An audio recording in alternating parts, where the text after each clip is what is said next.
एक विशेष बातमी बघूया। महिला डॉक्टरच्या मृत्यूनंतर फलटण पोलिसांचं एक कारनामे आता उघड होऊ लागलेले आहेत। ऊस तोडणी कामगारांवरती गुन्हे दाखल करत त्यांना कायद्याच्या कचाट्यात अडकवलं जात होतं। माजी खासदार रणजित नाईक निंबाळकरांच्या इशाऱ्यावरून पोलिसांकडून ही कारवाई केली जात असल्याचा आरोप केला जातोय। बघूया। फलटण पोलिसांनी नोंदवलेल्या या दोन्ही एफआयआर जरा निरखून बघा। यामध्ये एक साम्य आहे आणि ते म्हणजे या एफआयआर मध्ये फिर्यादी आणि आरोपींची नावं जरी वेगवेगळी असली तरी पोलिसांनी नोंदवलेली कलमं एकसारखी आहेत। तारीख 17/6/2025, भारतीय दंड संहिता 1860, कलम 420, 467, 468, 471, 504, 506, 34। तक्रारदार Pradeep Mohite, manager Swaraj green power. Rajesh Jadhav, Ramchandra कोकणे यांच्या विरोधात तक्रारीत काय? करारनाम्यानुसार वाहनं हजर केली नाहीत, कारखान्याची फसवणूक। आता ही दुसरी एफआयआर बघा। तारीख 18/6/2025, भारतीय दंड संहिता 1860, कलम 420, 467, 468, 471, 504, 506, 34। तक्रारदार Pradeep Mohite, manager Swaraj green power. Dhananjay Kale आणि दशरथ ढवळे यांच्या विरोधात तक्रारीत काय?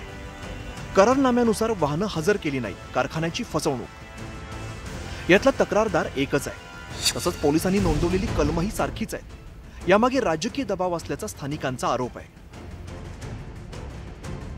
पण ही यादी इथं संपत नाही। या दोन एफआयआर बारकाईने पहा। रणजितसिंह नाईक निंबाळकर यांनी आतापर्यंत अशा असंख्य लोकांना मेंटली टॉर्चर केलं, त्यांना उचलून आणलं, त्यांना शारीरिक मारहाण झाली, त्यांना इजा केल्या। मी पुन्हा हे नमूद करते की ऊसतोड कामगारांच्या जिल्ह्यामध्ये ज्यांनी ऊसतोड कामगारांच्या जीवावर आजवर आपलं राजकारण केलं, भाषणांमधून कोयते घासून ठेवा वगैरे भाषा केल्या, पण त्याच कोयतेकरी लोकांच्या सुरक्षेच्या बद्दल मात्र ते चकार शब्दाने बोलायला तयार नाहीत, कारण त्यांना त्यांच्या राजकीय पोळ्या भाजायच्या आहेत। तारीख 19/6/2023, भारतीय दंड संहिता 1860, कलम 420, 467, 468, 471, 506।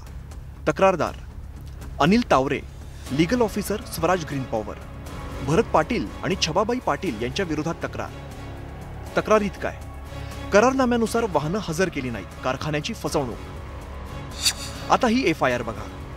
27/6/2023, भारतीय दंड संहिता 1860, कलम 420, 467, 468, 471, 506। तक्रारदार Anil Taware, legal officer Swaraj green power. Shaukat Patel यांच्या विरोधात तक्रारीत काय? करारनाम्यानुसार वाहनं हजर केली नाहीत, कारखान्याची फसवणूक।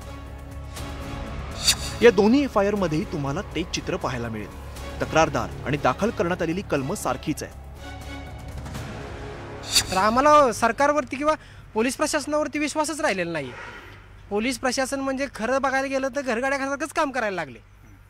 मग आम्हाला जर ह्यांचे सामान्य कार्यकर्ते, लोकप्रतिनिधी जे कोणी असतील, आम्ही कोणाचं नाव घ्यायला घेणार नाही, पण जे कोणी असतील त्यांचे जे कार्यकर्ते ते जर आम्हाला म्हणत असतील की तुम्हाला अडकवणार आहे, तुम्हाला नाही अशा गुन्ह्यात अडकू, तशा गुन्ह्यात अडकू, आणि तुम्ही लय पुढं करू नका, तुम्ही लय उड्या मारू नका। प्रशासनाकडे आपण कुठलीही कारवाई करायला जर गेलो तर पोलीस स्टेशनला कुठल्याही प्रकारचे एफआयआर वगैरे जर केले तर एफआयआर कुठलेच दाखल होत नाहीत। ज्या काही गोष्टी होतात त्या प्रत्येक गोष्टीला आपण जर तिथे गेलो आणि कुठल्याही गोष्टीसाठी न्याय जर मागितला तर ते पहिल्यांदा फोन करून विचारतात, असा व्यक्ती माझ्याकडे आलेला आहे तर त्याचं मी काम करू का? आत्महत्या केलेल्या डॉक्टर तरुणीच्या पत्रातून फलटण पोलिसांच्या दबावतंत्राची पोलखोल झाली आहे। आता या एफआयआर बघितल्यानंतर फलटण पोलीस यंत्रणा कशा पद्धतीने राजकारणांची बटीक बनली आहे हे पुन्हा एकदा समोर आलंय। ऊस तोडणी मजूर आणि मुकादमांची कोंडी करण्यासाठी साखर कारखानदार राजकारण्यांकडून पोलिसांचा वापर केला जात असल्याचं यातून उघड झालंय। ज्ञानेश्वर साळोखे, न्यूज 18 लोकमत, सातारा।